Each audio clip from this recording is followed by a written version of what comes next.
to record onto this computer. Cathy has this quantum breakthrough where she takes you these questions that she's going to probably contribute during this call. And Terry's been channeling for some time. So, and here comes Kate, AKA Heck Day. And she is somebody that I know here in Georgia. Hello, Sandra. Hi, how are you? Wonderful. How are you? Cathy's had a bunch of stuff all of a sudden happen right at the last second, of course. That's why I like to do things Monday, Tuesday, Wednesday when my hubby's not home. Right. Right. It's so funny because mine's home right now too, and he's never home during the week. He's always out working. So it just so happens today's the day he's home too. Feels like there's like extra buzzy energy around here because I'm mingling with his. So yeah. So thank you for doing doing what you've been doing. We're all doing our thing. Yeah. Wow. It's super early for you. It's 5 a.m. Oh my goodness. That's some devotion. Because she knows she's a galactic lady. So, and Linda's coming now. So this is funny. I thought Brian, are you on two things, Brian? No, I'm just on my I thought Brian signed in twice. Yeah, it probably popped up once because I was trying to get in and it flatlined on me, so I went through a different way. I'm seeing Brian's autopilot. Is that you or is that another Brian? That must be another Brian. That's so funny because I thought it was you and I was automatically just talking about you like you were already. Nope. Talking about me behind my back. I see how it is. That's so funny. So it looks like we have Charlotte is here in Georgia. Kate is here in Georgia. Brian with the white beard is here in Georgia, and I'm in Georgia. And then Terry, I forget where you are. I'm in Western North Carolina near Asheville. You're close to us too. Oh, I know, not so far. We need to connect in person. I think that's yes. Yeah, definitely. You're only like 3 hours from me right now. Wow. I love Asheville. Okay. She was out of town when you were in Asheville. That's right. I was just there a few weeks ago. Oh, okay. And then where are you, Sandra? I'm in Sydney, Australia. Australia. Oh, so it's cool. funny because there might be another person here from Australia today.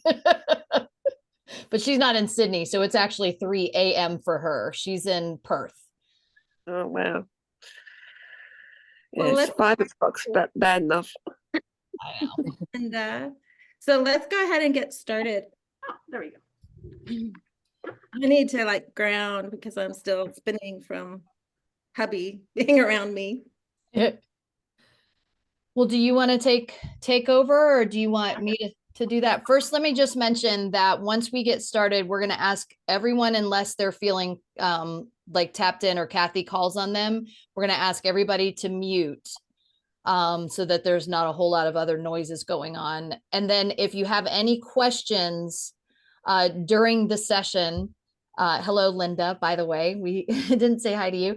If anybody has any questions, type them into the chat. And Cathy will do her best to stay on top of questions if they happen to come up. And I'm going to go into channel session once we get started. Anybody else who feels like they are called to do that, just, maybe type that into the chat and let Cathy know if you feel like, tuning in. But mostly Cathy's we're just going to go by how Cathy is guided through this whole session. And also if you have any comments about what you're getting. So, because I want it to be like a round robin type of call where you are interjecting what you're getting. So put that in the comments and then afterwards we'll share. But so what my vision is, I don't know if any of my friends do, Sandy and Terry and Linda, because you're in that chat, but what happened is my husband was talking to his brother-in-law who lives in Oklahoma, and Steve was saying, because he's a gas and oil engineer, that these AI companies are coming into Oklahoma and they want these massive power plants. And we don't have enough energy for this new AI. For ChatGPT takes 10 times more energy than a regular Google search of the same question. So instead of panicking, I just thought, oh, we just need to ask our galactic friends to give us the technology, because we just need to ask for it. For one thing, we just need to say we're ready. And what I'm seeing is, because that's not my thing, that's not my specialty. But what I see is once we ask, then it comes into the field and people like my brother-in-law can grab it and they can get the solution. So we may or may not be aligned to doing, bringing in extra power for the planet, but other people are, and they don't have the vision yet for that, because he's just saying it can't be done. And he's saying, because solar power and wind power is not enough. He's saying nuclear power is, but people are still afraid of it. And he says that it's getting safer and safer. So this is, so we need to clear all the blocks around any fear around AI expanding and taking over the planet, that kind of thing. I just see it as a new consciousness that's coming in, a benevolent consciousness, and it wants to support us. The more that we use it, benevolent people feeding it more information and connect with it, the more benevolent it will be and the more it will help and support. So that's why I said, I want to do this call to bring in the galactics, our alien friends, they're just our friends, right? They're aspects of ourselves that are ready to, that have been, they've been observers, but now we're inviting them to be participants. So for them to give us the consciousness of these answers. So we know they're available and waiting for us to come in. So that's what we're going to be asking about or allowing to come in. So what I want to do now, first of all, is I want to open everybody up to their superpowers. And I would like for you to use your superpowers during this call.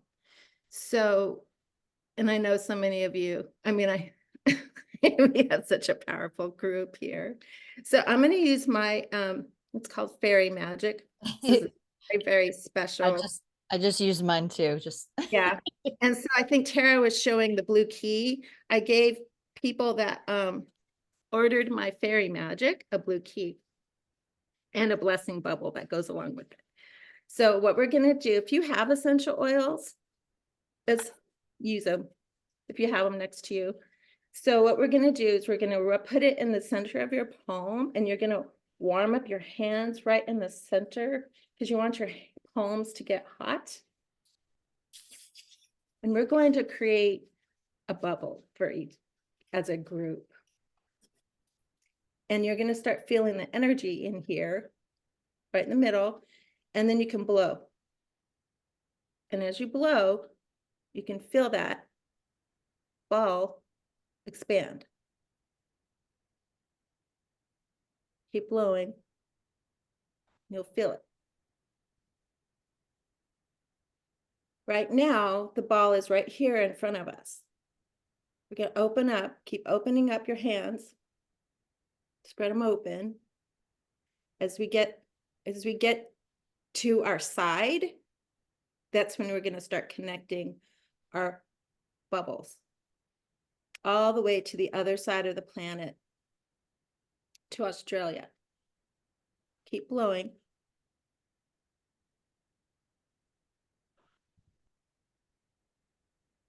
And you can feel the weight of it now.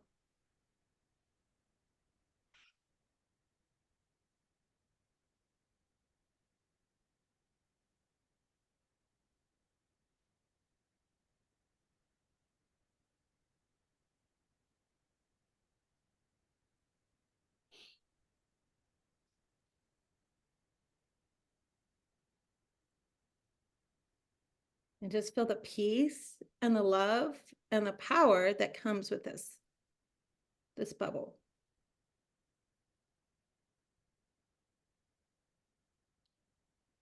And this is not a bubble of protection. This is a bubble of connection.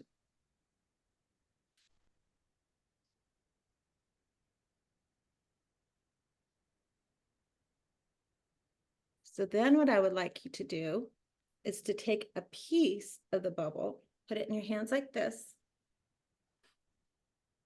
And I want you to take it to your ear, and you're getting a new superpower for this call and from now on. What is this new superpower that's activating?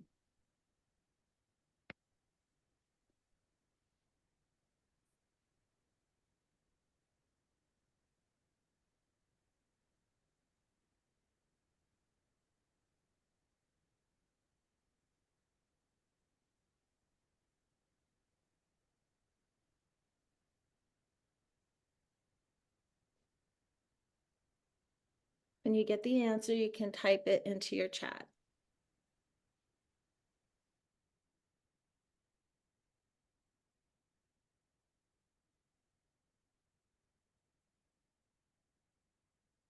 One thing I'm asking and getting for me is it's a new perception.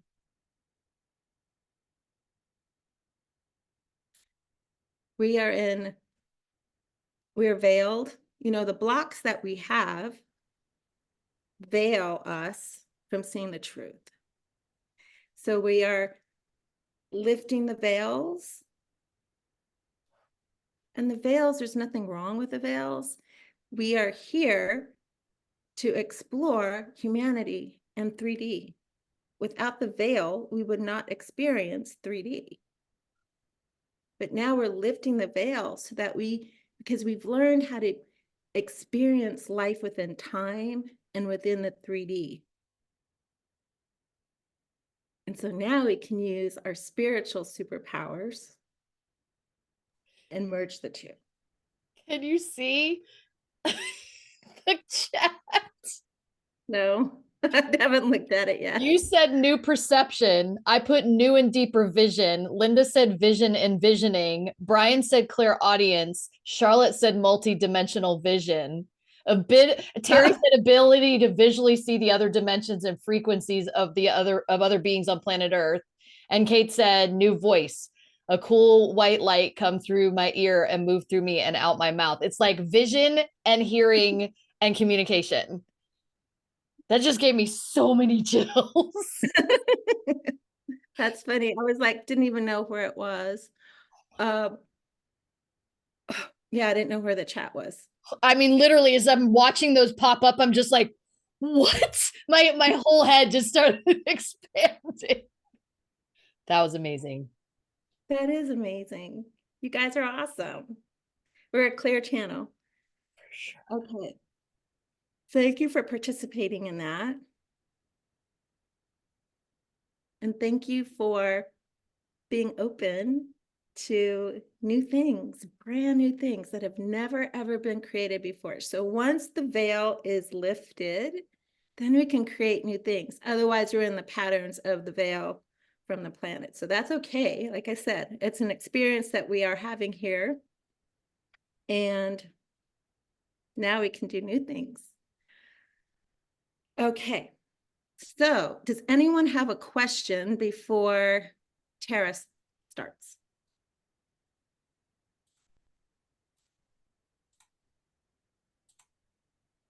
I'm asking to unmute everybody just in case people don't know how to do that and want to say anything.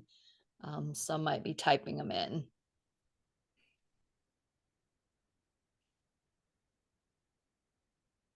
Whew.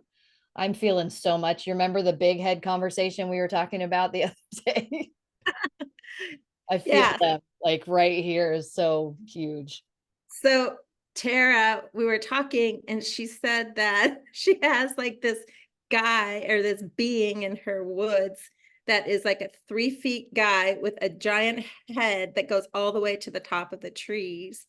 And I said, I wonder if he's the one that the AI needs to tap into to get all of this energy, this big head. I don't remember what I thought with the big head. I don't know why I think I just thought. because it's almost like he has this knowledge, this awareness, this understanding. Yeah, he's like a computer. He's a computer, supercomputer. Supercomputer. That was it. And Yeah. since then, I mean, because I didn't know how he's been talking to me for probably 3 years, 2.5 years or something out there in the woods. I'm just like, I don't know what you're here for. And when she said that instantly, he was just like, yes, like this is such a grand yes. And since then, he's just been like hanging out with me. But when we were doing the bubble, I could feel like him becoming part of the bubble around my head. So that was so cool.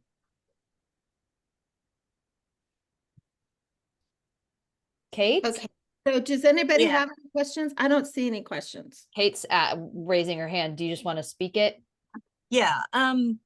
Yeah, it was weird. I didn't know what this session was going to be about at all. But last night, I misheard my son say something about computers, and it sounded like he said humans becoming supercomputers. And I was like, what? Is that what you just said? Did you say something about that out in the woods? He's like, no, mom, I'm talking about Minecraft. I'm like, I have no idea where that phrase came from, but I saw a picture of people out in the woods, your huge-headed guy, and people becoming supercomputers. And right before all of that came out of your mouths, when you were saying you felt really wild, really different, I was like rubbing my third eye, because my third eye feels so big and so like open that my actual physical eyeballs are like, okay, make room. All right. Which makes no sense, but that's what I'm getting. Like my physical eyeballs are like, okay, that's a lot. Anyway, that was Wow. wild. Thank you. That's so cool. That is super cool. Does anybody else have anything? Any comments? Any questions for Terra? Or this big head? Go ahead. Can I share something? Love it. Yeah, I'm feeling like initially when the call started, it felt like hydrogen power, so that Yes. the engines that generate power on the ground would be run by hydrogen fuel, which is in complete abundance, and Yeah. not having to worry about them being in like an aircraft or an automobile that's in movement. That it seems like that technology should already be available. But then Yes. when you guys started talking about the woods, then all of a sudden I got this vision of the way the plant absorbs carbon monoxide and then uses it and then disperses oxygen back out to us. That if the engineers can understand that process, that could be also a form of energy that helps both the planet absorb some of the extra carbon that's out there, and then utilizing it, and the end product would be just more oxygen. Yes. LifeWave, I don't know if you all have heard of LifeWave patches, but the co-founder or the founder actually, and the scientist has created drones that clean the air as it's flying through the sky. And it can go, I don't know how much, because he makes it better and better every time, and it's super slick. It is beautiful. Anyway, that's awesome that you said that, because we're just going to be able to clean up the planet as we get more of this energy. I love that, Terry. So that's something that we just brought in and landed. Go ahead, Sandy. So I just wanted to share that I've been following a channeled entity called Cryon for 30 years or so. And what's coming through with that is magnetic power is the way to go, because it's like a never ending battery. It's not consuming resources the same way as other things are. So I just wanted to add that to the mix. That's awesome. That's also just landed.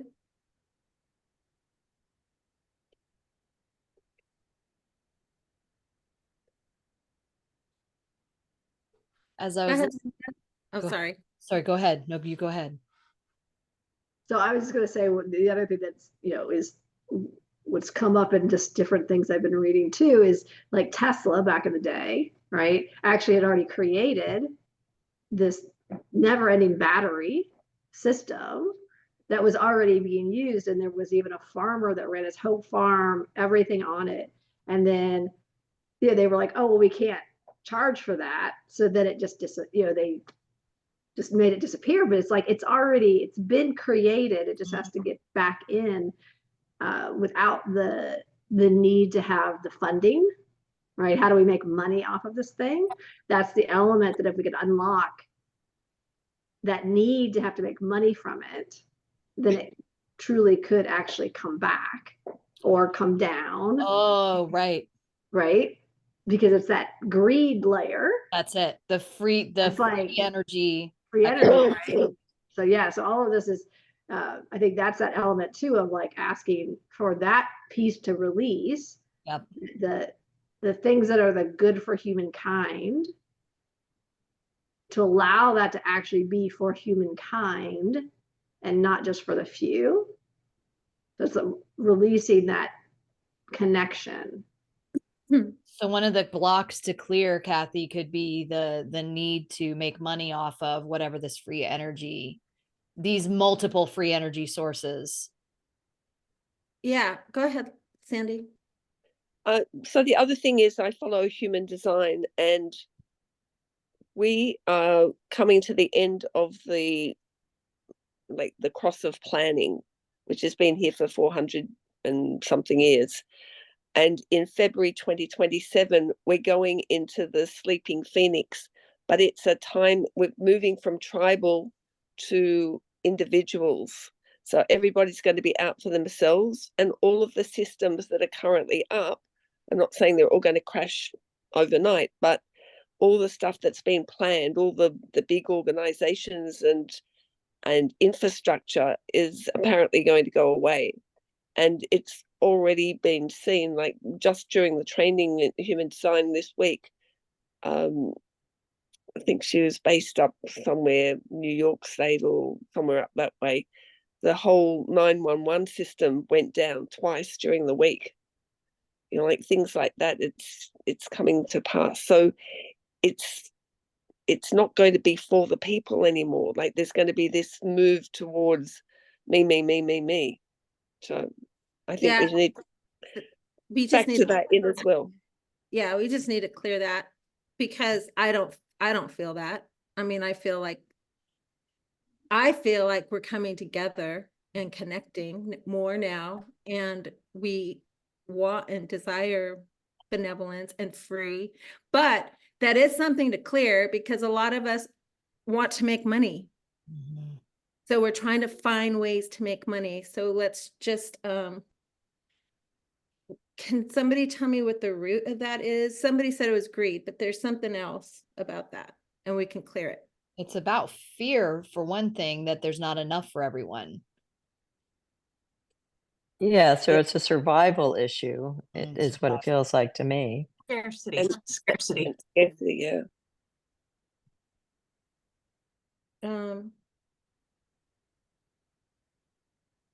And a lot of it's about people getting so hung up on their own opinions that they can't make room for anyone else's concepts. That's a good one. Mm-hmm. So that one I'll clear with you guys. I'm clearing the other stuff, but we'll clear this one.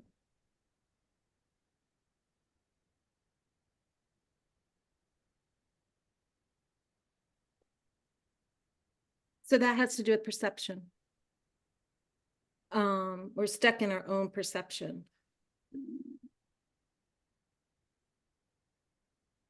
And I see Linda as confirming that. I see, so you just say what I say. I see you are stuck in your own perception. I see you are stuck in your own perception. I am stuck in my own perception. I am stuck in my own perception. I feel stuck in my own perception. I feel stuck in my own perception. I think I'm stuck in my own perception. I think I'm stuck in my own perception. I know I'm stuck in my own perception. I'm stuck in my own perception. I act stuck in my own perception. Stuck in my own perception. I believe I'm stuck in my own perception. I believe I'm stuck in my own perception. I'm stuck in my own perception, and I fear what? Stuck in my own perception, and I fear not enough. Mm-hmm. I don't see any way out of this. Mm-hmm. I embody being stuck in my own perception. I embody being stuck in my own perception. I hate being stuck in my own perception. Being stuck in my own perception. I love being stuck in my own perception. Being stuck in my own perception. And let that go. And the reason I realize that I love being stuck in my own perception is because I like being right. So there's Linda again. So just repeat again. I see you think you're right. So you think you're right. I am right. I am I feel I'm right. feeling right. I think I'm right. I think I'm right. I know I'm right. I'm right. I act like I'm right. I believe I'm right and you're wrong. I fear I'm right. You're right. I fear I'm not right. I embody being right. Embody being right. I hate being right all the time. I love being right all the time. I feel like throwing up.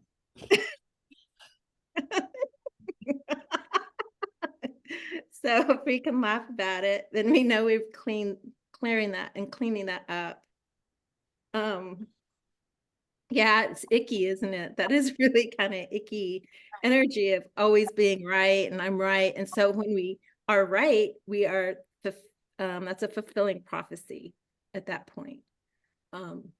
We create our reality. So how anybody getting anything around this now? Is it cleaning up?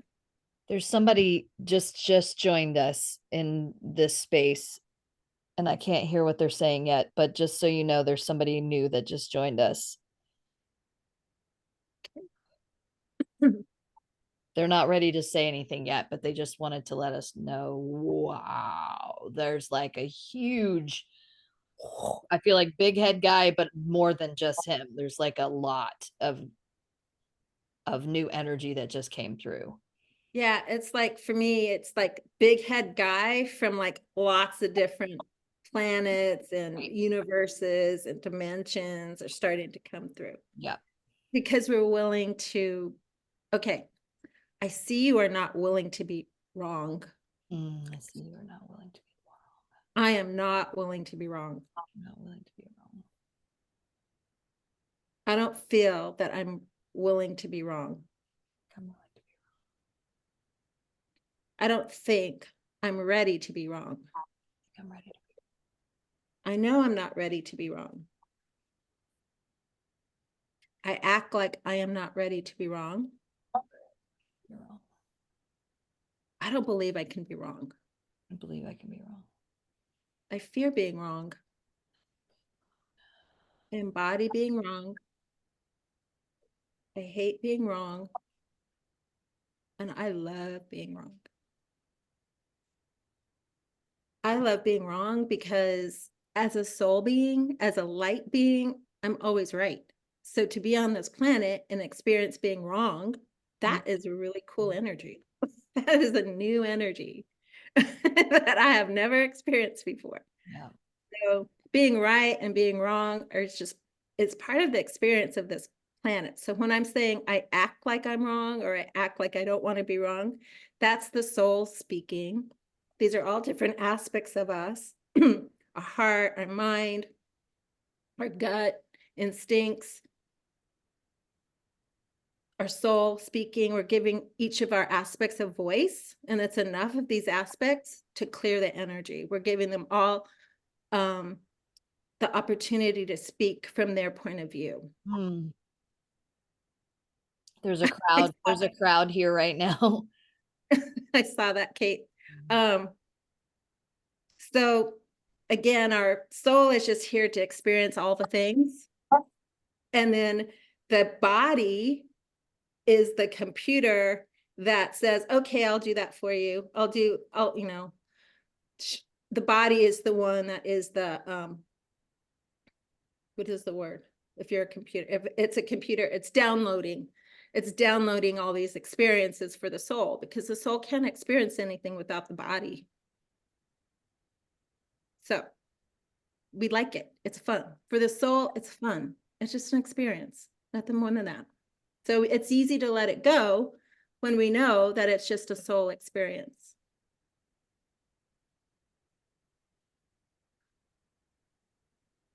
Anything else, y'all? Needing to let go of the identity, like on the human self. Yes, we have the soul self that can recognize that it's just, experiences, right or wrong, they're just experiences. But in the 3D human self, the identity of I've got to be right, because if I'm not, then who else am I? There's been so much definition associated with the I am right energy that I think there's a fear of existentialism. Is that the word? At the human level. Hmm.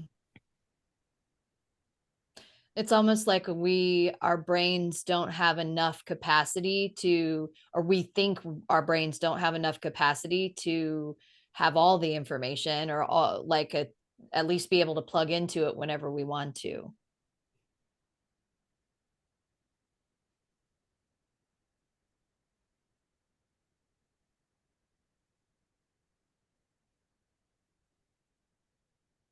Yes, so that part of the ego that is the limited part Mm, of the human experience doesn't always trust that connection to the everything. that's good. Can you repeat that? Oh God, I don't. It's a trust. It's a trust thing. Our human brains don't know how to trust the collective brain, the downloading the information. Like, is that about right, Terry? I think that's what you said. Yeah, so like the human ego is limited in what it trusts, and so its identity is based on what it perceives as right and wrong. Mm. And it doesn't trust the ability to connect to the greater that knows that they're just all experiences. Right. If it would be mayhem within the human experience if everybody was like, "Oh, they're just experiences. Okay, well, I'm just gonna go take that car that's a Porsche and go drive it around, even though it's not mine." Like, but, or worse, or Mhm. just crazy stuff that we would start doing if we didn't think that there was an association of right or wrong with our behaviors or our thoughts or actions. So, um, there's a whole identity basis that's set up around right or wrong. And if we don't have that, then oh my gosh, then who am I? And what does that mean? And there's an existentialist, like a crisis that can occur in the human self when it's not connected to its soulful self. Mm. The word trust, it just really rings out when you were talking about that. Yes, yes, definitely the trust. Mm. Yeah. So that's just a computer. That was just a programming that we downloaded. You want to say something, Kate? Okay.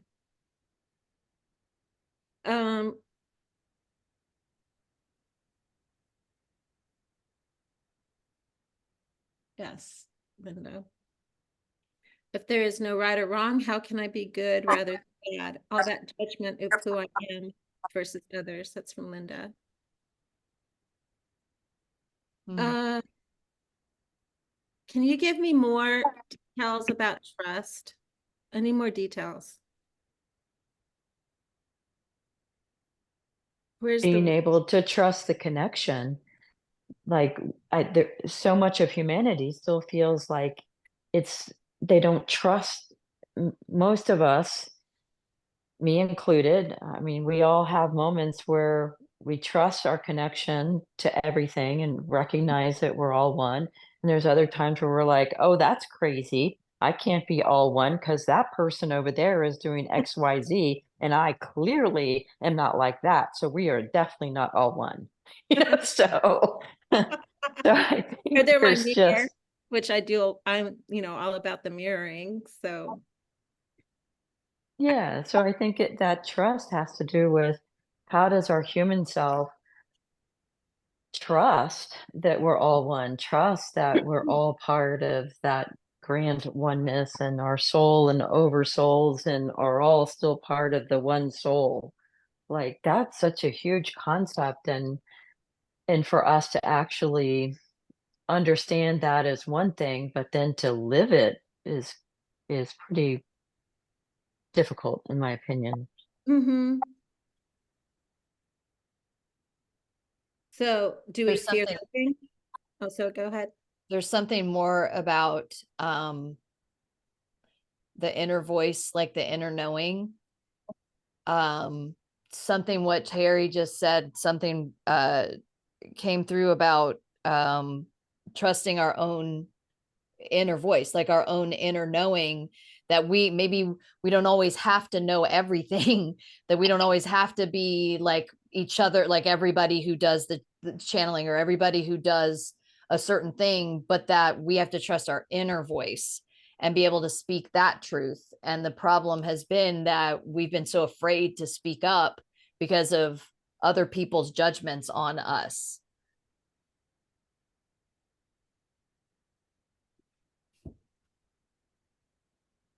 Or our perception of other people's judgments on us, which is probably our own inner judgment.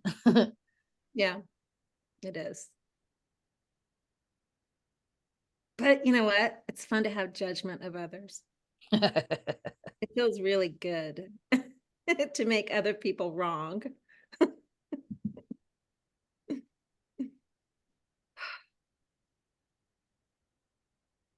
Because we feel powerful. At least I do.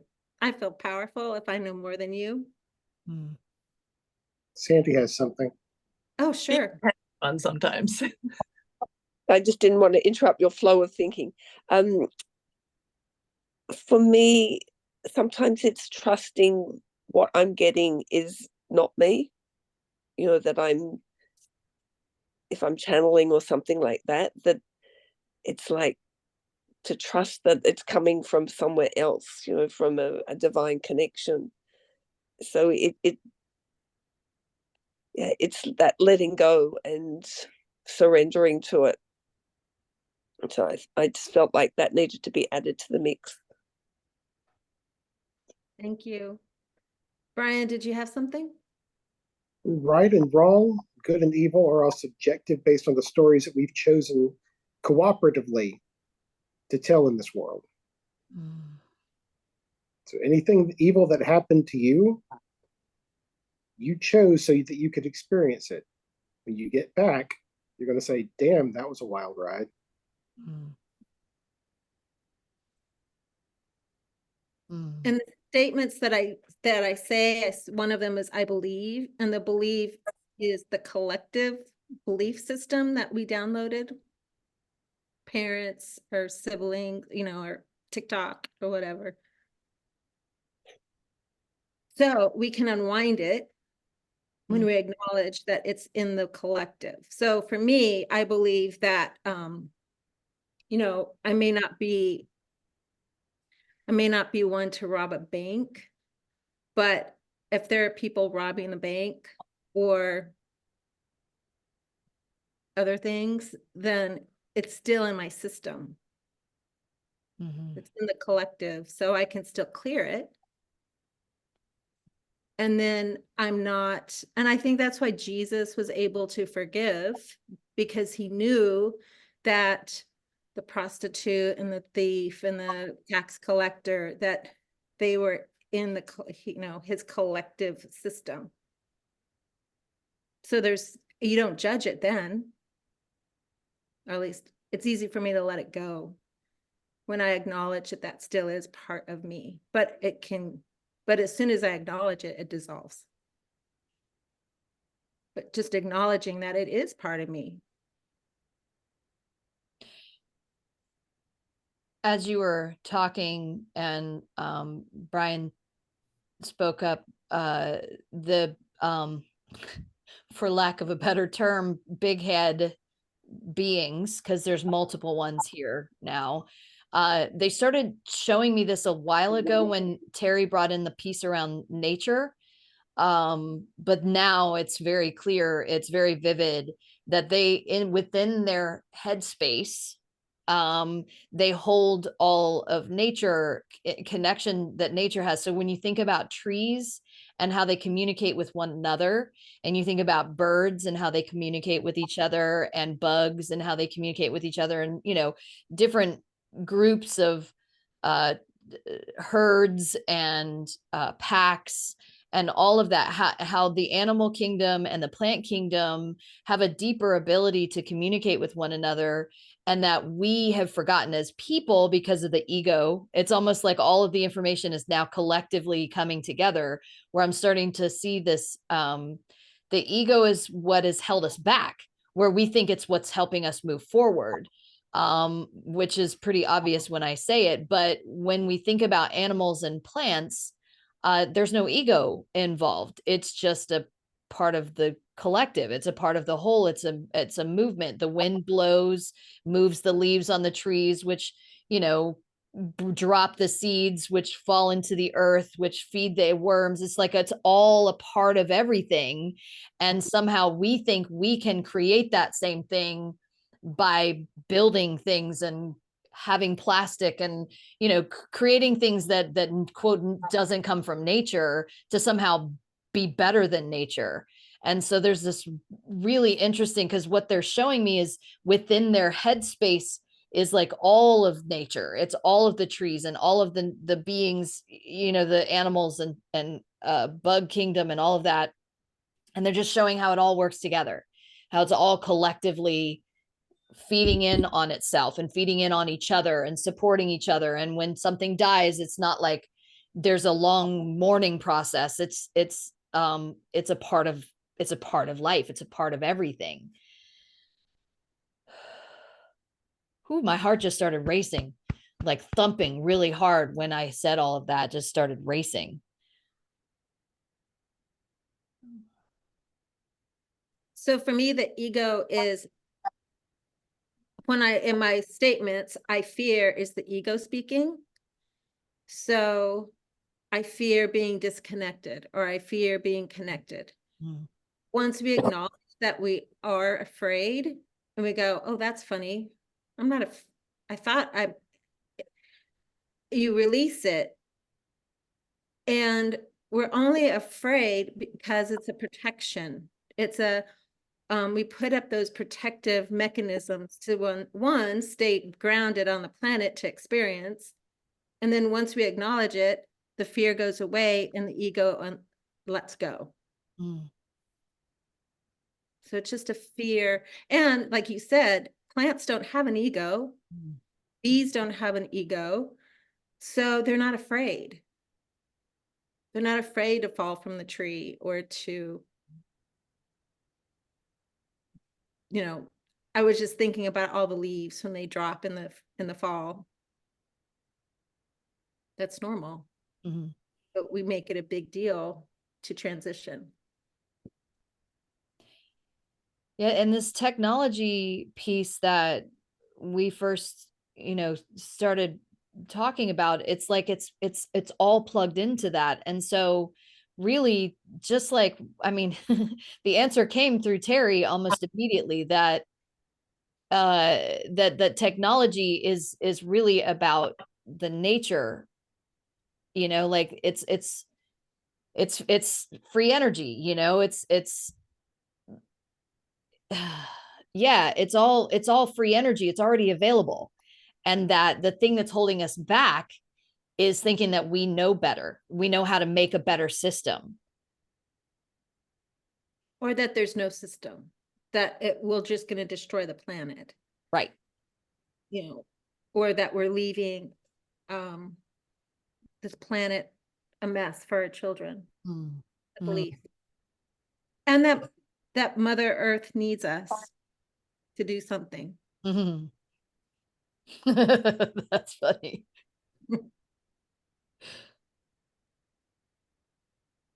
So what I discovered this week is that I am the oversoul of all of you.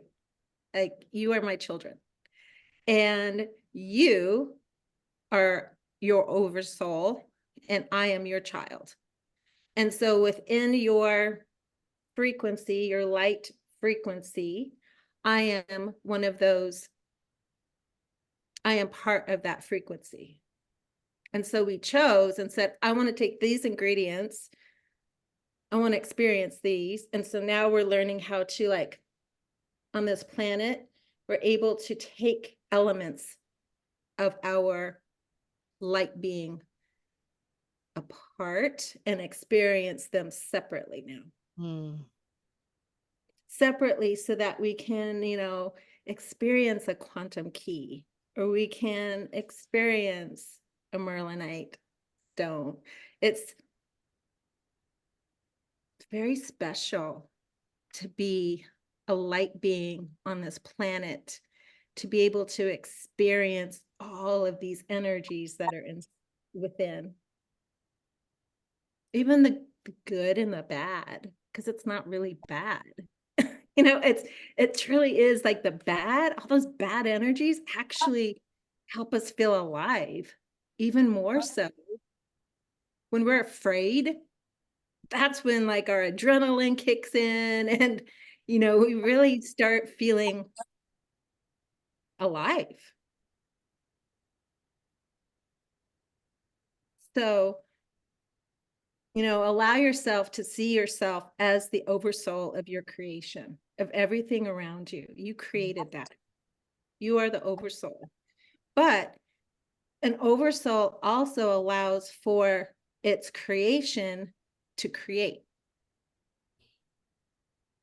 So instead of micromanaging, like I do as a homeschool mom, or that I used to do as a homeschool mom, you know, let my boys fly.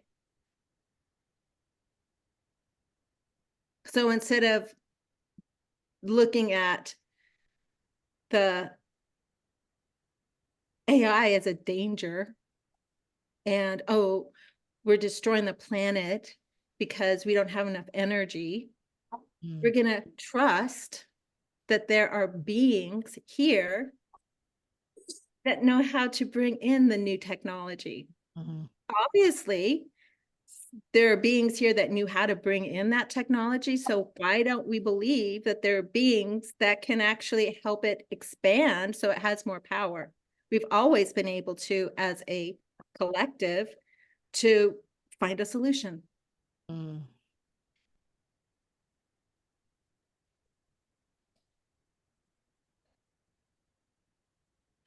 So maybe that's part of the trust, is we trust that you or I won't be able to find the solution, that there's no solution.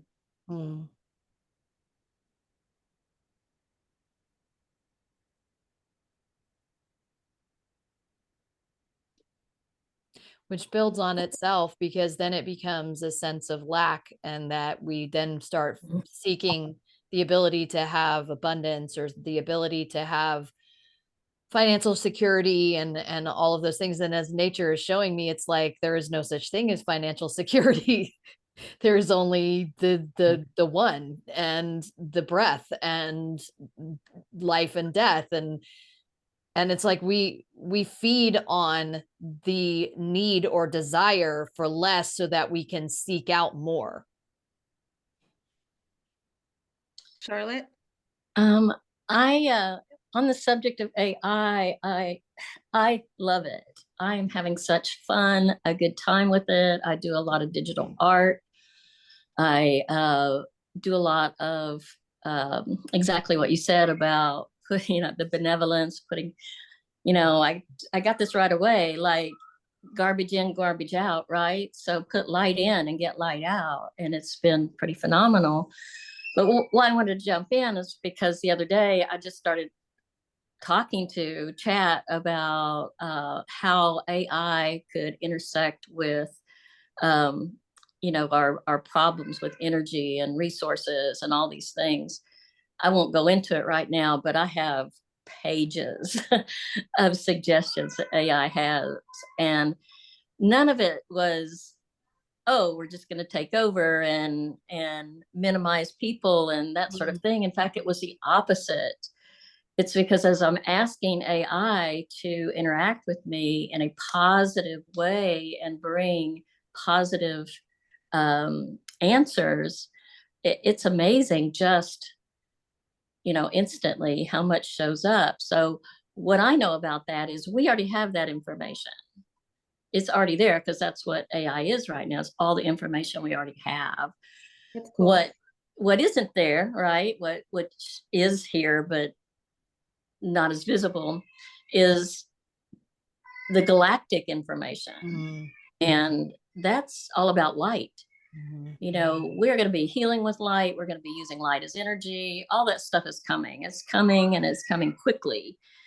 And that's what's exciting about it. So perception to me is we can only perceive from wherever we are, right? So if you start to perceive in a multidimensional way, from your point of view, yeah, it gets scary if you start thinking about people that scare you that also are operating multidimensionally. I mean, many of them probably already are, actually, but the thing about that is the higher you go into dimensions, it's just more love, more love, more love, more love, more light, more love, more. And, it's not destruction, it's creation.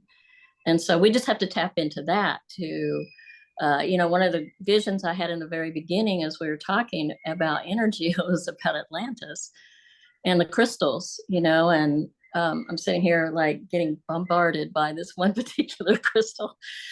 And one of the things that I've been doing recently, very recently, is I cleared out some of my patriarchal karma. Was an association to sacred geometry. So crystals, sacred geometry, light, you put all that together, that's where it's going to come from. It's just hard to really get those kind of transmissions at a very three-dimensional level because we can't talk about it. We don't understand it, and there's fear. So anyway, it's my energy. Thank you, Charlotte. I remember back when I was in coaching training with my friends here, Terry and Sandy and Linda, there's another girl, Cheryl, who is very, all of her audiences were open since she was a little girl. And she started channeling that the technology for like cleaning up the planet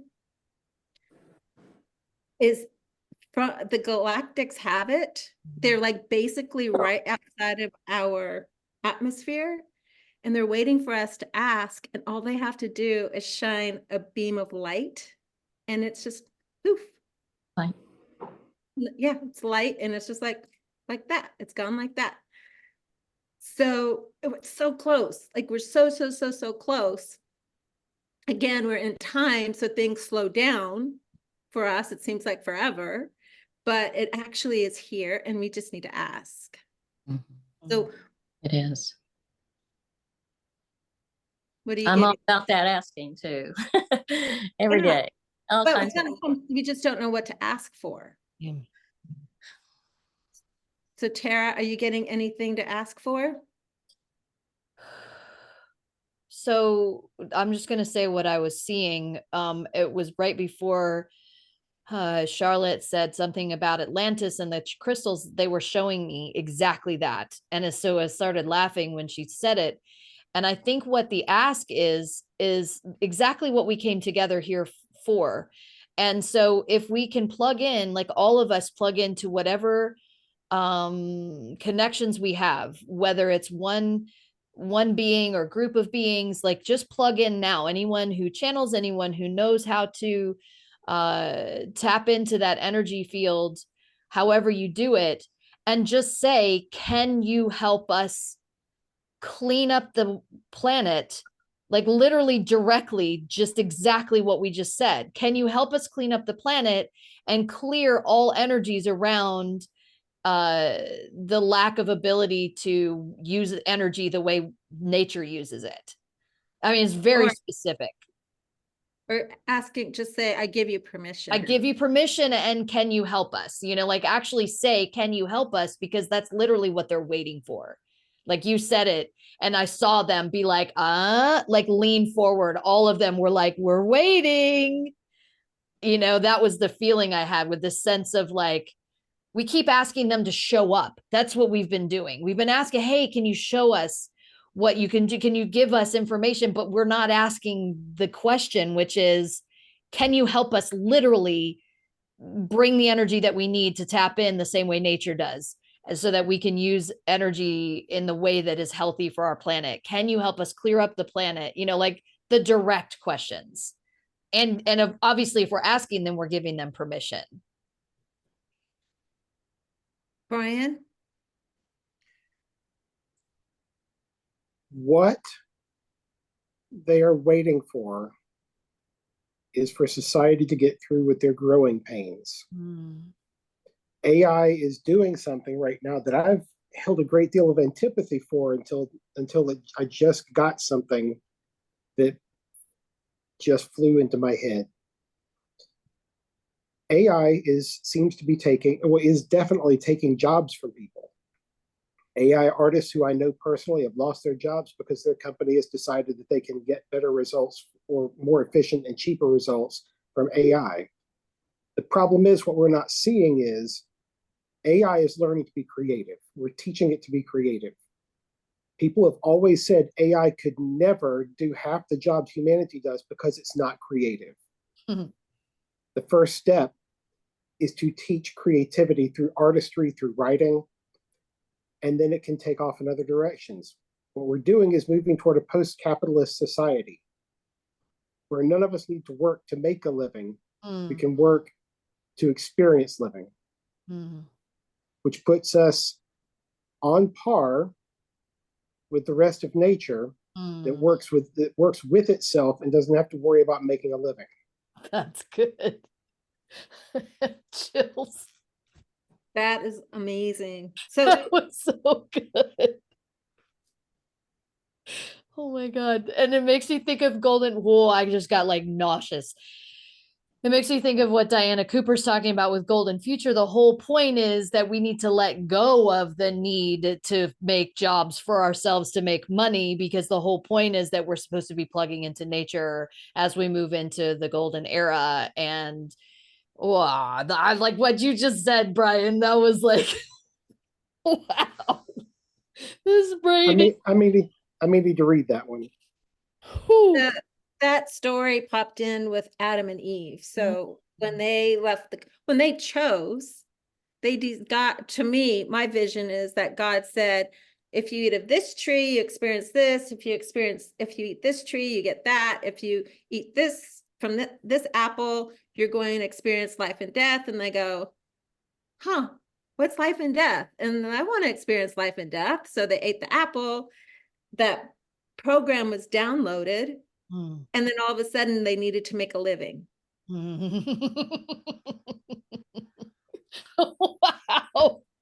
I can't get enough. Oh my God. I feel giddy. I feel like all the beings that are like coming in, they're just like, yeah. It's like there's this explosion of joy that's it literally seems like the way that the solar flares have been coming onto the earth. Now we're sending them back out. And that is, we wanted to make a living. Like the Adam and Eve wanted to experience life and death. They wanted to experience birth pains and suffering. Because as a soul, you don't get to experience that. You're light. So on this planet, pain and suffering is an experience, not bad. It's just a different feeling. That energy just feels different. So let's clear, I see you need to make a living. I see you want to make a living. So here's my pendulum. I'll show you. I see you want to make a living. So repeat after me. I see you. Sorry. I am wanting, go ahead. I'm sorry. I am wanting to make a living. I'm wanting to make a living. I feel, that's heart speaking, I want to make a living. Feel I want to make a living. I think I want to make a living. I know I want to make a living. That's good. I act like I want to make a living. That is soul speaking. I believe I want to make a living. That is the collective. I want to make I fear, let's see, I want to make a living, but I fear what? Make a living, but I fear I won't make enough, or that I have to work too hard. Or I won't be able to experience life because I'm always working. Exactly. My mom just came in right now, by the way, right as we started having this is a big problem. I just wanted to say I fear, because as you get older, I fear that eventually I won't be able to, and then what? Yeah. The next one is I embody wanting to make a living. Embody wanting to make a living. I hate wanting to make a living. And I love wanting to make a living. See how it just dropped neutral. That's the goal, is for it to go neutral. And that was just a program that we installed. That's it. It was like, okay, now we uninstalled it. Ooh, there's this like very much, it's like a vast opening now that this, it's almost like walking through an empty, you know, where computer rooms are, where there's just like walls and walls and walls and walls of computers that run everything. All of a sudden I'm walking around in this room where computers used to be, and it's just empty. And then I'm starting to see like roots fill into that room, and you know, nature's taking over.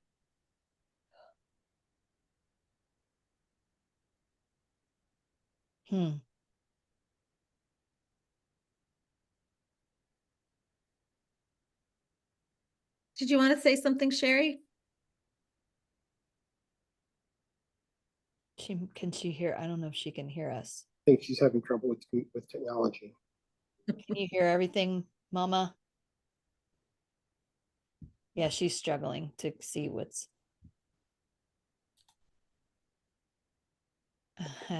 So I see you struggle with technology. This has been her thing that she's been asking help for. This is fascinating. I am struggling with technology. I don't trust it. And then she feels bad because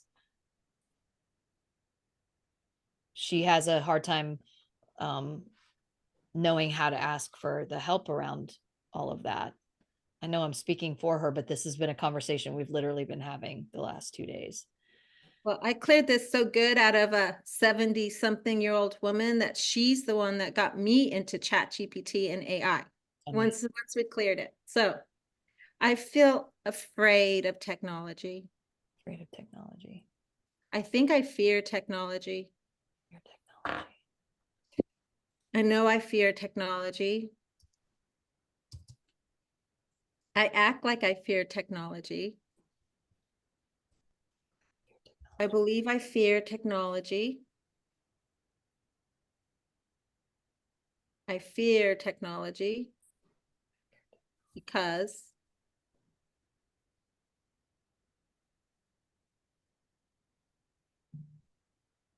I embody fearing technology.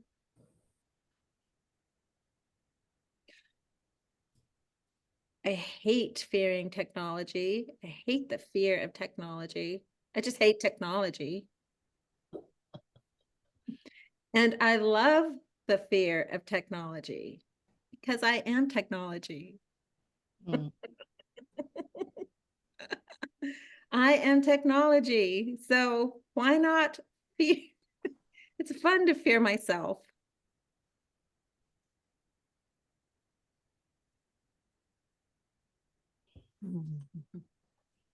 Oh, there she's tech connecting to audio, right? As you just said that. I knew it. It would clear it.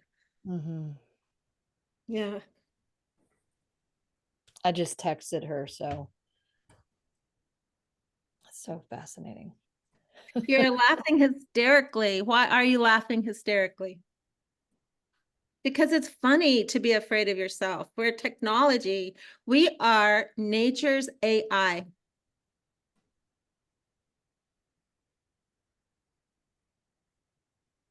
A deity I've recently developed a working relationship with showed me something. A cornucopia is one of his symbols. He pointed out to me that there is no money coming from a cornucopia. Money is not abundance. Money in our current situation enables us to have abundance. When you're looking for abundance, look at anything that can give it to you.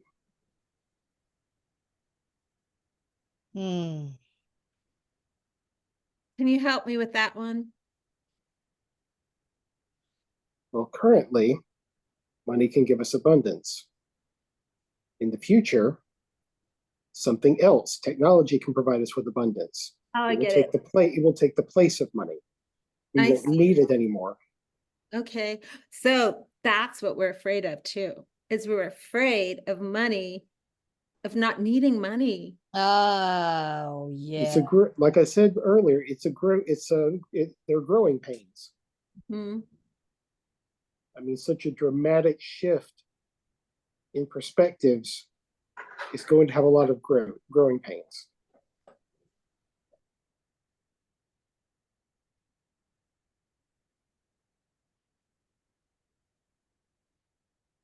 I see you fear not having money. Oh. I am afraid of not having money. I feel afraid not having money. I think I fear not having money.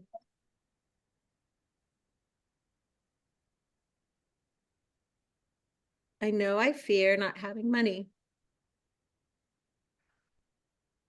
Soul says, I act afraid not having money.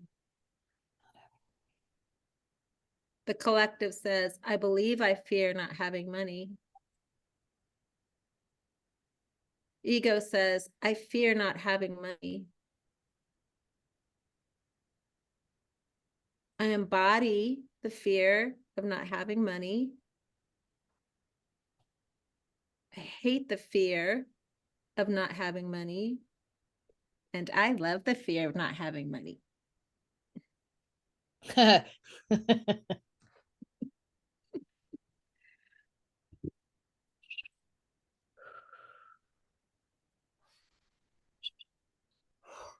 This is where the keys come in. This is where the keys come in.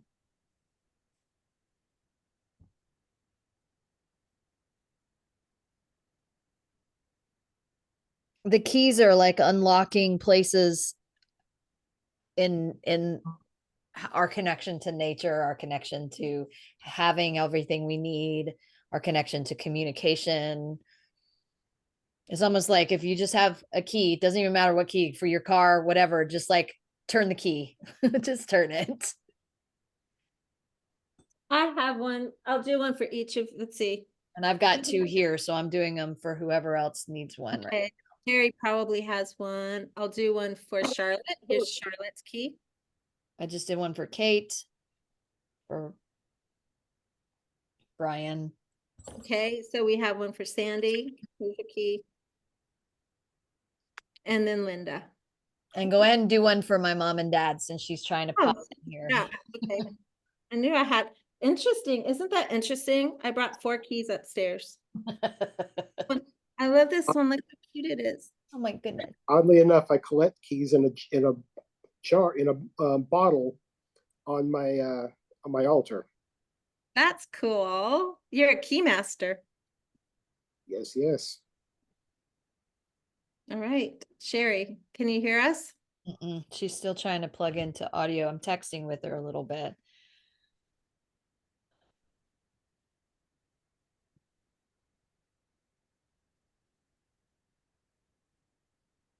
They do not have the best internet where she's at. Is It she may not be able to connect. Yay. So, Did not. anybody else getting anything they want to share? Linda, do you have anything? She's muted. You're muted, Linda. Oh, I was waving at Terry. It was so Oh, good to see her. yeah, it was cute to see her. Love Aw. Terry.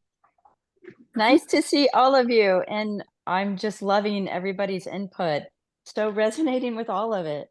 It's wonderful. And I got my little Cathy key. Aw. That's a quantum breakthrough key. That's right. I My love it. keys are very, very special.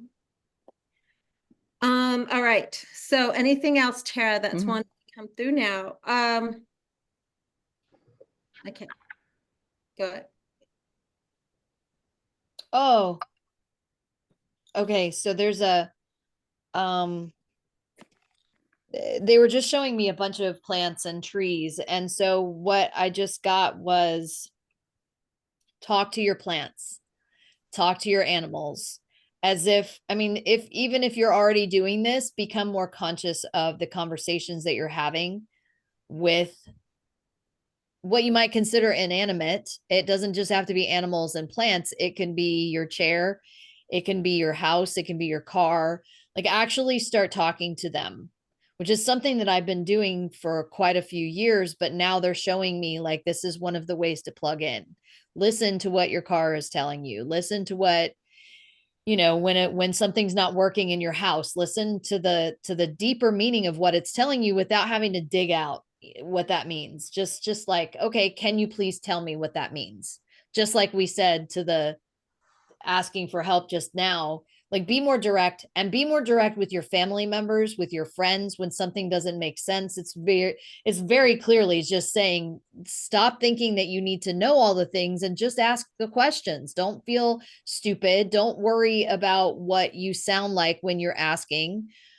Ask for help. Ask for then that literally this was trying to come through all week. This was coming through all week, but now it's so clear. It's so simple. Like ask the body parts why they're hurting. Why are you hurting? Not can you help me figure this out, but tell me what is this pain about directly? And whatever answer comes through in that moment, just work on that. Just think about that. You know, like, oh, you're not drinking enough water. Go drink water, you know. And then if it comes up again, what are you trying to tell me now? What, do whatever it says in that moment. And that comes with every single thing that we're communicating with, because as we're doing this, we're creating a new neural net. We're creating a whole new web of communication, because now we're plugging into it the same way nature does.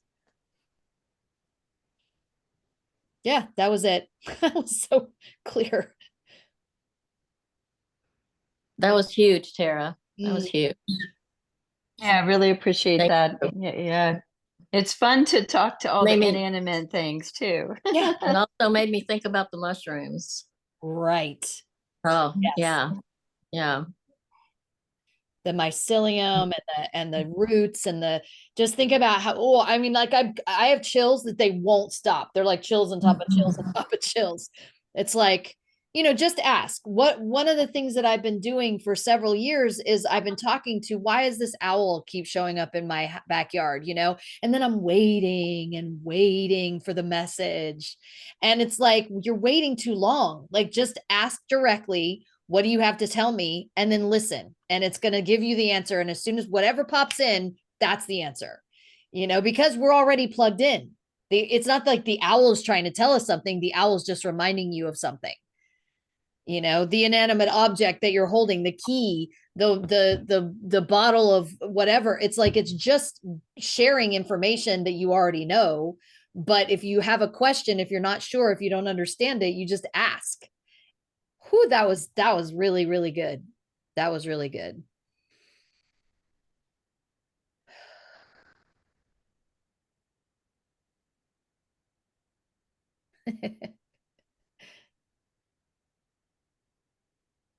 That's so funny that mom keeps trying to come in.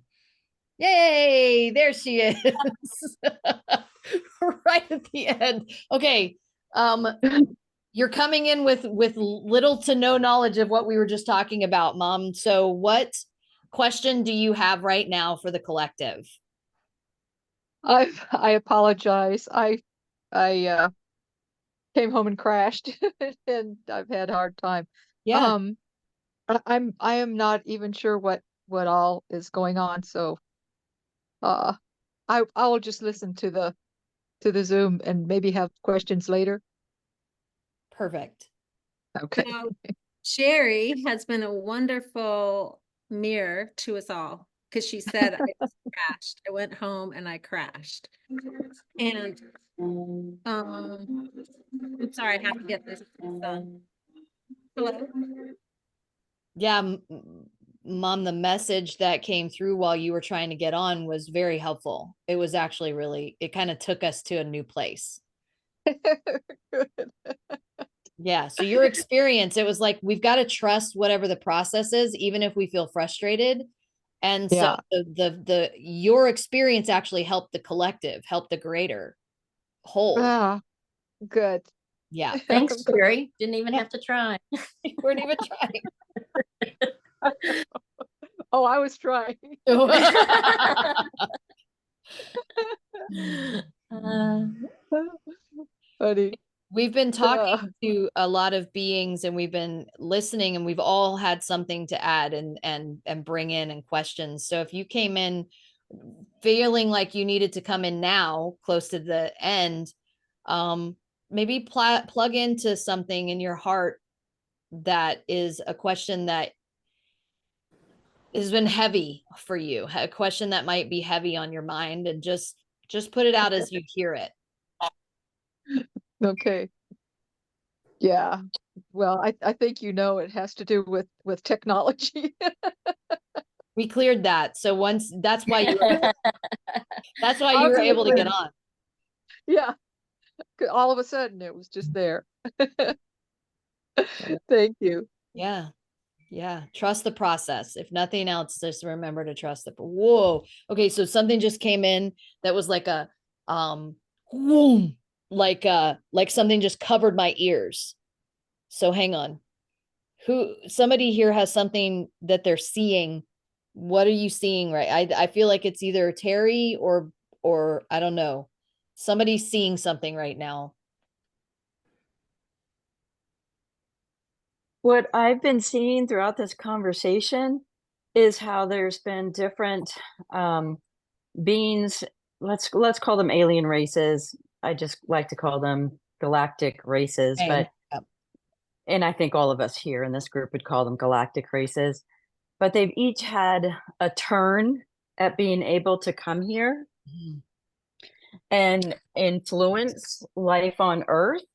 And so, we had the draconians and the reptilians that are kind of like have been in charge for a while now, and they're kind of like fading out. And a lot of those reptilian energies are transforming, and more of the Palladian energy is coming on board, and the Syrian. So it's just interesting to see how humans and the human hybrids and nature and everything is integrating and evolving Mm. and expanding as it's experiencing. Hmm. That's beautiful. And that's your doing as an oversoul to everything in your life. You are creating that. Hmm. Yeah, I mean, the messages that keep coming in are all about we are the creators of our life. That source energy comes through. It's neither good, neither bad. What do the creators of the omniverse want to do with that source energy is really up to the creators. And the creators aren't just some one entity other than the collective entity of the omniverse of all of us that are in our own unique expression having our own creator experiences. whether that's here on Earth, whether that's the other part of us that's on another planet, whether, I mean, there's split souls, there's all kinds of stuff that goes on here that can complicate it from but let's just keep it simple, right? We are the creators of our lives, and we are co-creating with everything else, even the inanimate objects, and that it's all from the same source energy. And what do we want to do with it? And that requires conscious direction and conscious creation and conscious co-creation, like Cathy, you were talking about the oversoul, and then we're oversouls and the mothering and all of that. It's like all of it interweaving in this beautiful tapestry that we call life. I ask who the father is. If I am the mother of the creation, then who is the father? And it is the source that fertilizes everything that I want to create and just doesn't have any judgment about it. It says, go for it. Whatever you want. I fertilize that. Yes, that's beautiful. I approve it, basically. I approve whatever you want to experience. Yeah. Zero judgment. Like if you want to experience being destitute, cool. Go for it. Right. You have my blessing. It's just okay. Yes. Universe always says yes. That's absolutely our I mean, the more we say something's bad, the universe will keep saying yes. I like the concept of the father oversoul, or the father creator being, the masculine and feminine really is like that within ourselves. That's where we start blending these two parts of ourselves. Mm-hmm. And for me, it's actually a really sweet mirror, because I hadn't realized this before, but I've always seen my husband as separate, and that I'm always fighting against him and his beliefs, and really he gives me a stamp of approval. You know, if I fight enough for it, you know, I get what I want. It would be easier if I just instead of coming from a perception that he's not going to get it, just clear the energy around it, then ask instead of sneaking around, which then makes it bad. I mean, makes it Naughty. It just makes it comfortable. But again, soul loves to be naughty. Yeah. It's more fun to be naughty than to be good. Yeah. And it's more fun to run from a bear than it is to go through a field smelling the daisies. Because which is a funner story to tell? So we enjoy those kind of things. So as a soul, we want to experience like extremes. So something I keep getting when we're ready. I don't know if we're ready yet. You guys can tap in and see. But I just see all these big heads. What did you call them before? I was just calling, like you said, the big heads. Big heads, yeah. Yeah. So we have these big heads, right? That are really with us right now. And we feel like we're disconnected, or maybe we're afraid of that much power, and our system wasn't able to accept it really until now. So if you would like to activate the big head in you. I definitely have activated mine. So I felt like they've been talking so much, but I love that is what is wanting to come through, because I feel like they're all kind of like, again, doing this leaning in thing, like anticipating the next part. Yeah. And I know Sandy has this telephone line thing, like the old switchboards where you just plug in. Yep. And it could be just as simple as that, is you just, it's like this massive activator. It could just be like a little telephone line thing. However you want to activate it is fine. If you're ready, if you're not, fine. You just do it whenever you're ready. But what do you all get? You ready now to activate the big head in you? And that's really just more power to you. All right, so I'm going to get mine, and my big head is directly in front of me. And it's kind of like Terra said, it's like 3 feet high and then a big head. So really I'm seeing the plug is like right in the belly button. Is what I'm getting for me. So I'm just going to plug right in. I can tell you when it started for me was when we were blowing up our bubble. And then somehow I was told to put mine on top of my head.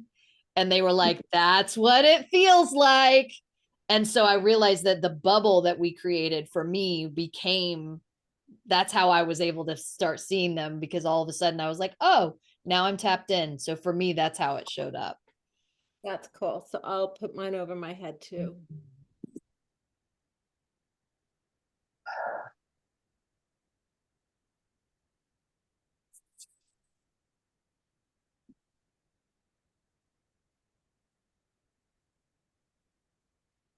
And it's interesting that there's, I see you have a big head, there's like this stigma around having a big head.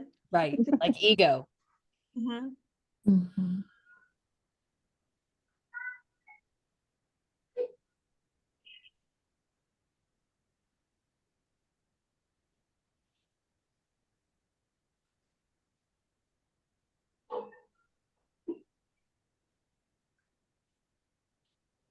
I kind of was ignoring the other Brian because I kept thinking it was this Brian's second phone. So It was. Oh, It was. When I first tried to connect, it used a different piece of software. Whenever I lost internet connection, it went away. Okay, because I was feeling like, oh my goodness, I just ignored that one. Okay. No, it was just me. Okay. All right. Anyone get anything they want to share?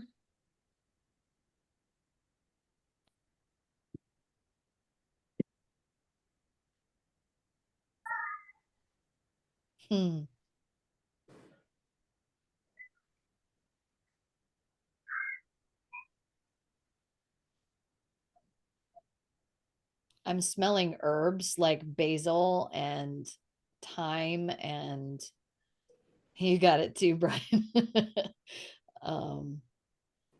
Like oregano and just like all the kind of for some reason it's the Italian smelling herbs, but it was so strong. Oh, so calling in the herbal kingdom, the food plant kingdom, not just the pretty plants and trees, but the Go ahead, Sherry. Did you want to say something? I'm not sure. I got just a visual of, I've always had a really big head. uh, like physically, she's got a large head. Physically, yeah, I've got a large head. And I never knew it until I was married and my husband and I had pictures together, and all of a sudden I looked at the pictures and I went, God, my head's big.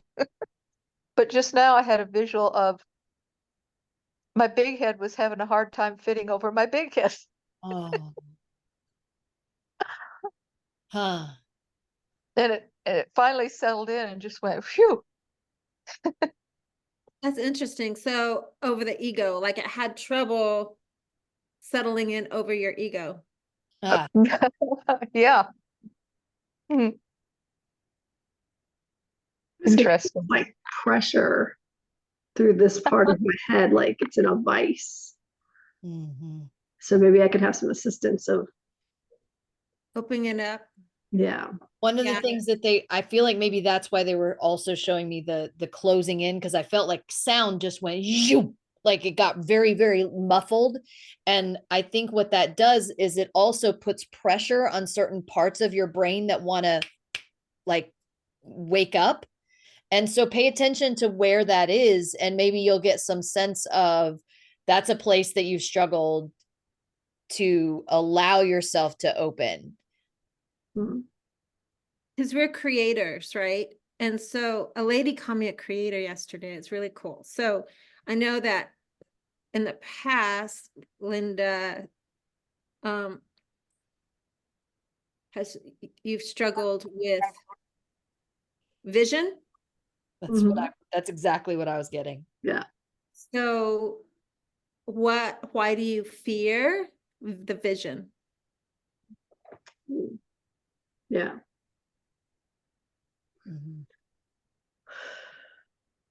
Or So what are you fear of afraid of? not wanting to,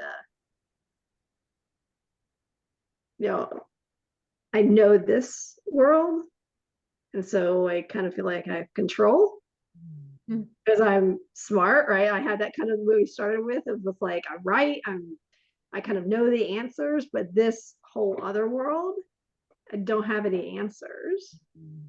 And that fear of being in the unknown. So that I know is coming up for me as what's a block. And this is definitely third eye because it's like it started throbbing, like it's right here. It's your third eye, that vision, that connection and intuition. It's like So sure and like focusing.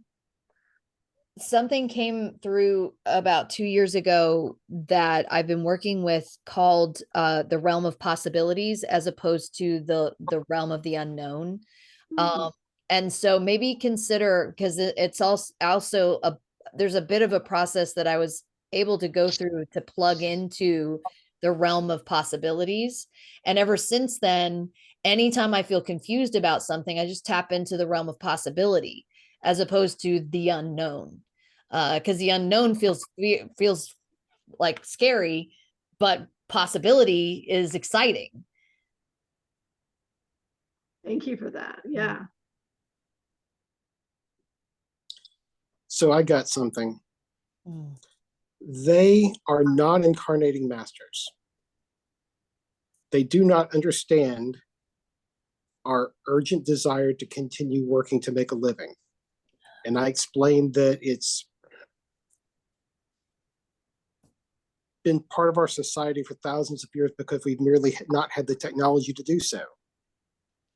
And they just kind of wondered, but you have the technology now. You're working toward it. Why do you resist so hard? And I told them it's just we are set in our ways. And they were utterly bemused.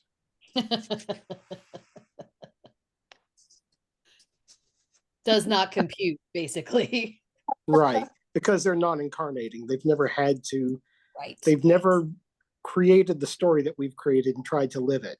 They don't understand that this is a story we've created on purpose. Oh, that's okay. Often I'll tap into a group of beings who recognize that they are not embodied and that they need to experience feelings and emotions and other things through us, which is why they're always watching us. And as we evolve, they evolve. But as you were just saying that, the big head beings, they don't understand the concept of not embodying or embodying. It's just they are what they are, and they're plugged into all of nature and they're plugged into everything. So being able to cognitively like recognize that there's a separation or a feeling of separation between embodying something and just experiencing things. So they don't understand. It's almost like they don't understand confusion, which means for us looks like confusion. But for them, it's just like, we still don't get it. We still don't understand.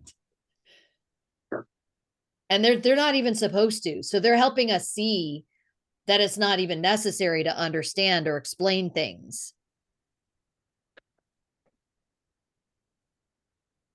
It's just okay for us to have that experience. And they're just going to keep living in their blissful ignorance around what that even means. Is that true? I mean, was there more, Brian? Because I just wanted to share that piece, but I feel like there might be more. So it's possible for them to experience, to embody if they want to.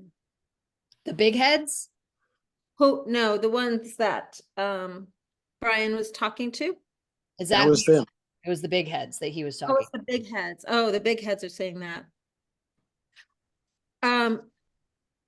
Yeah, I love what Terry, Terry and I have explored Home Planet a lot. And when she first discovered them and would share, it's a very etheric place.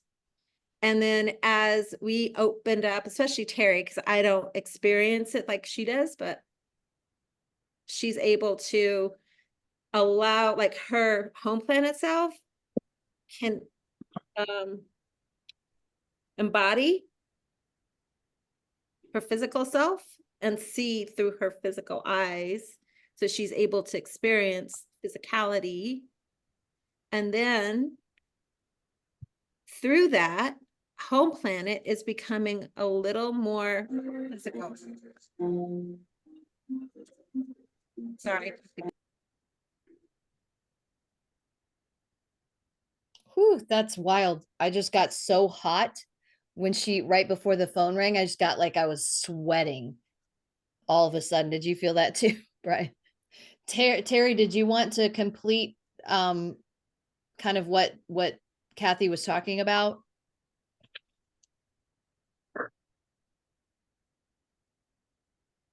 I'm driving. I hope you can you hear me okay? Yes, we can hear you. Okay.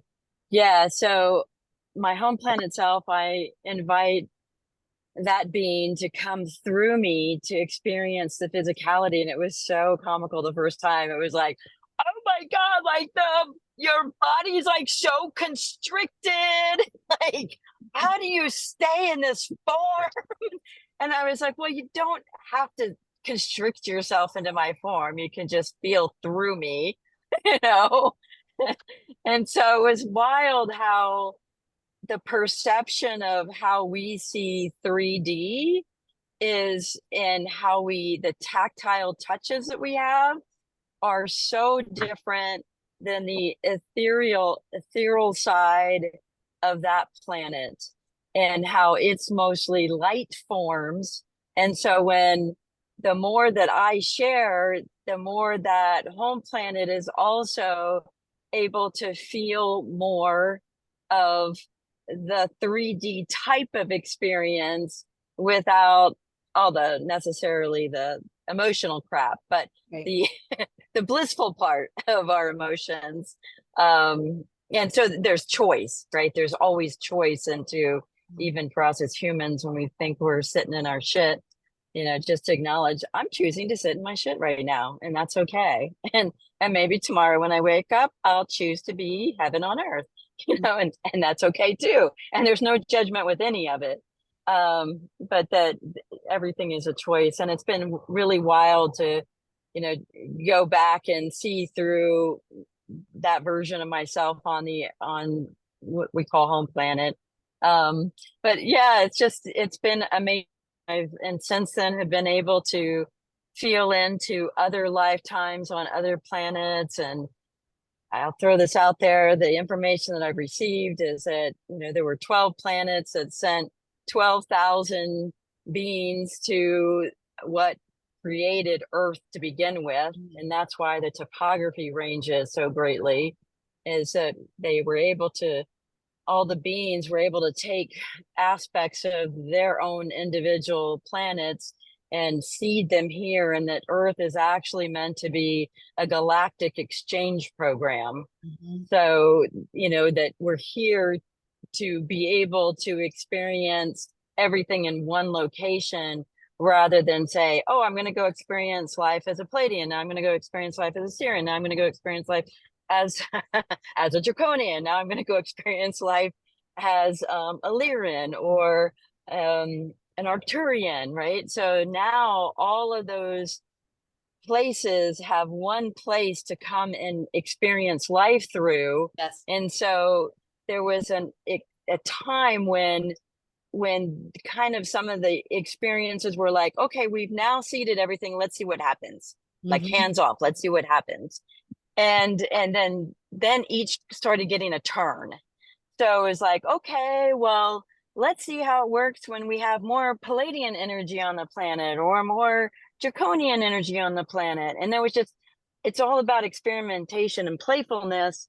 Yet as society and as humanity, we've kind of locked in and limited our belief system around this is what's right and this is what's wrong. And in some cases, it's how we've kind of decided as a society to create order and structure, and which is a lot, and power structures, which is very draconian. So, it's going to ebb and flow based on what planetary races, galactic races want to play with next with regard to the earthly exchange program. So it's really fascinating, Terry, because I had a very similar understanding of the seeding of the planet several years ago in my early years of channeling. So I'm hearing your experience of that, and I'm like, gosh, I can see the same information, how it was shared through me. It's like so cool to hear somebody else talk about it, and the extra things that you got that I didn't get. Yeah, because once the information is out there, right?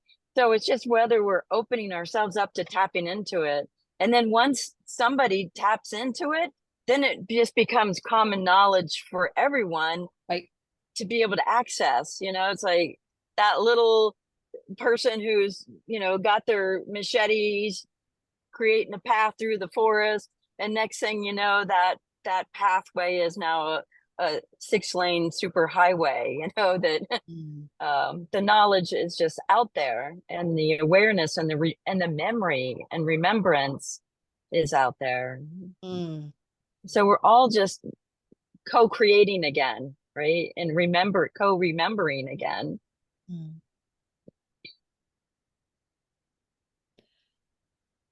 Oh, you're muted, Cathy. The other thing I found fascinating is she would tell me who I was on home planet, and I was quite rigid.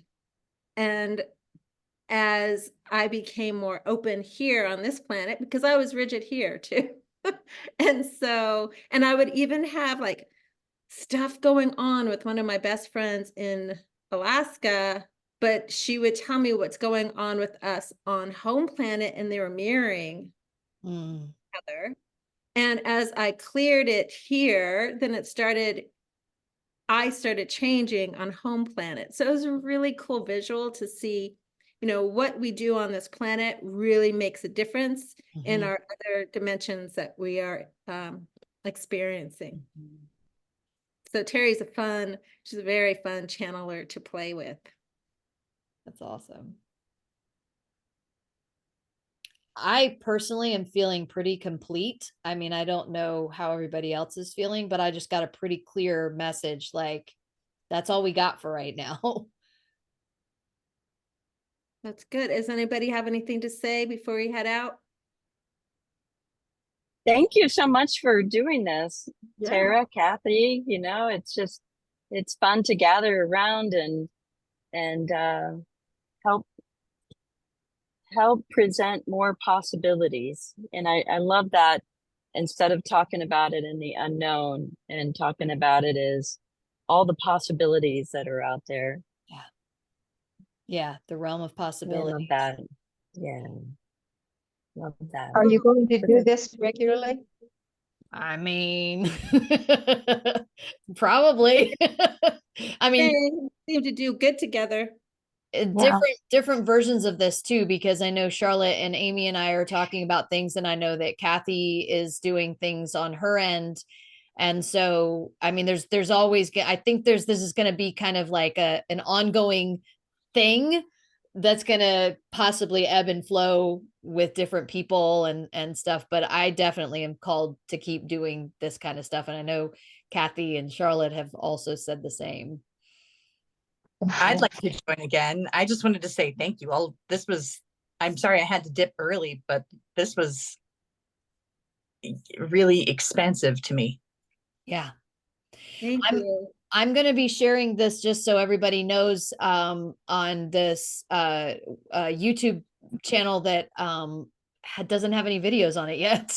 But I will share it with Cathy and with anybody that I can, and then y'all can spread it out to each other if you want to.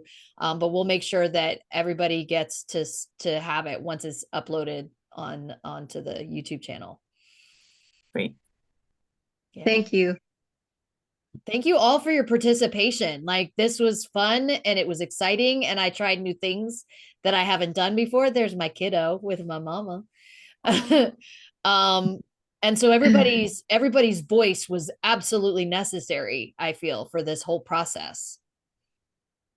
Right Charlotte, on. did you have something? I do have one more thing.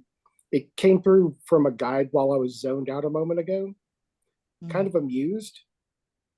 If you want a utopia, why did you come here? If you want a utopia, there are plenty of those. Go there next time. Rude. Disrespectful. I was Rude. like, oh, thank you. That's exactly okay. Thank you. I'll tell everybody thanks. Thanks so much. Let's go here. To experience suffering, Doya. Now we're done. Can we move on? Yeah. And the realm of possibility really helped. Like, I could feel, like, as we kept going, the pressure is like, but even just that concept. So thank you for that realm of possibility to tap into. Yeah, that's great. And now you can see vision. You can allow yourself vision. I feel so buzzed. I do too. I don't feel quite in my body right now, and it's weird. I just really wanted to get back to your meeting because I'm like, yeah. By the way, there's a lot of Tauruses on this call right now. You'd think we'd be more grounded with all the Tauruses. Most of the Tauruses I know is that grounded isn't necessarily all of who we are. No. We are out there. We're My tethered. Pisces moon has me over here somewhere. This was great. Thank you. Thanks, everybody. Meanwhile, the Sagittarius over here. Huh? I'm Cancer. Cancer. I'm just saying. So what we want to do now is just take your the bubble back, go back to where we left it on your head. Now it's on your head, right? So we have one there, but the other thing we're going to do is we're going to come back together. We're going to start bringing your hands together again, like how we started. Bring them together. You can start breathing into it again. As you start to close your hands together. And then tighten it up. And then put it in your heart.